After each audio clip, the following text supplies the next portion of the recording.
The iPhone 7 and 7 Plus, one of the most anticipated smartphones of the year as Apple rolls out a new phone about every September. Since we're going from an S to a new number, we of course expect a radical new redesign. Well, things are different alright, but is it enough of an upgrade that is worth the jump? Oh shoot, oops. That was the iPhone 6s Plus I was recording. Here is the new iPhone 7 Plus. Please hang up and try again. Hey, what's up everyone? Louis Tran here, and finally I am reviewing the iPhone 7 Plus. Now I've had this for a month already, and a lot of crazy things have happened within the past, I'd say 60 days in the world of smartphones. Now you had the Samsung Galaxy Note 7 come out, and then it was awesome, it was great. I did a review on it. It was really fantastic, probably the best, well it was the best phablet out there. Now it got recalled, right, because of a battery issue. I guess it exploded or something. I'm sure that's a problem, right? And then so we waited a little bit, and then it got put back in the market again, and then we heard that once again it has started exploding, so it got pulled off the market indefinitely. And you know, I had to reshoot and redo this video quite a bit, so I just waited about a month, so you know, gives you guys a better perspective of how, you know, the iPhone 7 has fared in a month versus giving a 1 week or 2 week impression of the phone. Now, lots of things have happened.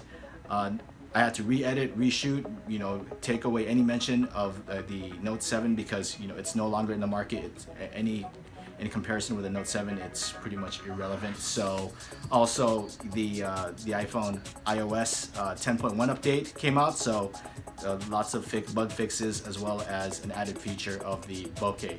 But anyway, without further ado, let's review the iPhone 7 Plus. Now, before I begin, this video right now, how you're looking at me, it's being recorded with the iPhone 7 Plus, so this is just a preview of the video quality of the iPhone 7 Plus. Alright, now let's get right into the review. Okay, so before we begin, let's unbox this thing. Here's the iPhone itself, and under that you have the power brick, USB lightning cable, lightning headphones, as well as the adapter to compensate for the missing headphone jack. The iPhone 7 and 7 Plus at first glance don't look all too different from their predecessors. In fact, they are physically identical except for the home button in the front, the camera in the back, and of course the missing headphone jack at the bottom. The new iPhones are IP67 dust and water resistant, so they can take a splash or accidental drops in the toilet, which I won't demonstrate and will take Apple's word for it. Other than that, everything else is practically the same. The basic design scheme, layout of the buttons, and the screen sizes are still 4.7 and 5.5 inches. Anyone looking for a complete redesign? Well, maybe next year. Sure, we get the jet black and the matte black colors, but that's not as big a deal as Apple made it to be in their keynote. I decided to go with the matte black, or just simply the black color, because I like black phones, and the jet black looked like it could scratch and smudge way too easily. There is a welcome change in the weight. This year's iPhones are slightly lighter than the previous generations, and they house a greater capacity battery, which will give you an extra hour on both devices. Now, the biggest differences from the iPhone 6s and the 7 are almost all internal. The iPhone 7 and 7 Plus now feature the new A10 processor, which is of course much faster than its predecessor. There's also more RAM added. The 7 has 2 gigs and the Plus has 3 gigs. The smaller sized iPhone now comes equipped with optical image stabilization, or OIS, in the camera, so that's no longer a unique Plus feature. What makes the Plus unique, however, is the extra 55mm camera for the 2x optical zoom and bokeh effects, which we'll get into later. How well does the new home button work? Well, it was weird at first. When I first tried it out at the Apple Store when these were on display, I hated it. The Force Touch effect was nowhere near as real as the Force Touch on the MacBooks, which feels like an actual click. However, after a few days of use, I got used to it, and now it feels pretty natural. As for the missing headphone jack, the omission obviously didn't make any sense, and Apple's courage explanation still remains one of the greatest mysteries of life. There was no real benefit to the device in removing it, and it adds a minor inconvenience in having to carry an extra dongle. As it turns out, it isn't so bad. My solution is to leave that dongle in your favorite pair of headphones, or if you've already switched to Bluetooth, then it really doesn't matter. However, times when you want to top off your battery while listening to your music, especially in a flight, you're either shit out of luck or you need to invest in another adapter that supports both Lightning and the headphone jack, creating more first world problems. Battery life on the iPhone 7 Plus is on the above average side, and you can pretty much get all day use out of this. I usually have my phone unplugged in the morning, use it for work, make calls, send emails, social media stuff, and watch Netflix while working out. And by 9:30 at night, I have about 32% battery left.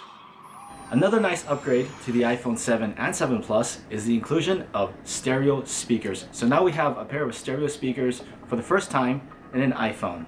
It's a little weird how this is set up, but it sort of makes sense. You have one speaker located at the earpiece and another located at the usual spot at the bottom of the phone. They can't replace high quality speakers, but they sound decent enough. And here's a quick demonstration of the speakers.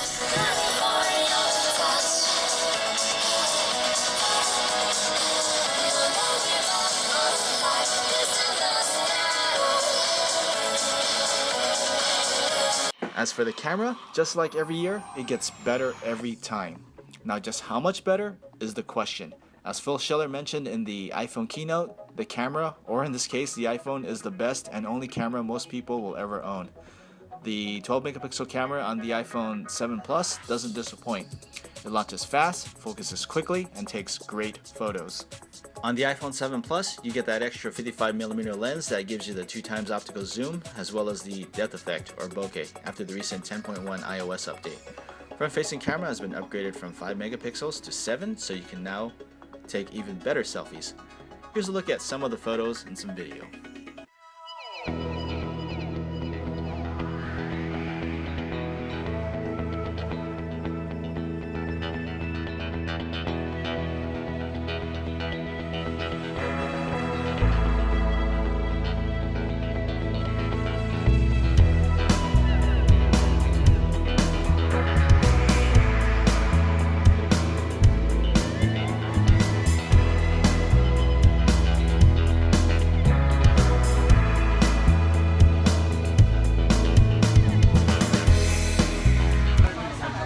What's up everyone, we're on the train heading to Little Tokyo testing the selfie camera of the iPhone 7s Plus.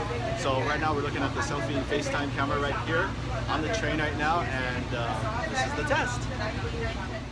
Performance on the iPhone 7 is just incredible. It is faster than any smartphone out there, which is the trade-off of Apple's tight grip on the software, and navigating through the UI, launching apps, playing games, and running them is where the iPhone really shines. Sure, you get a few hiccups on some third-party apps, but they are almost always constantly updated. I'd do a comparison with other phones, but then again, I turned in my Fire Hazard Note 7 and I'm waiting for the Google Pixel. We just have to wait and see how the Pixel or Snapdragon 821 based devices compete against the iPhone. But is it significantly faster than the iPhone 6s? In real world usage, you probably will have a hard time finding the difference. However, if you're coming from an iPhone 6 or older, then I would totally recommend the upgrade. And to state the obvious, it is the best iPhone you can get. And as for the best smartphone, well, that's for you to decide. Thanks for watching everyone. See you in the next video.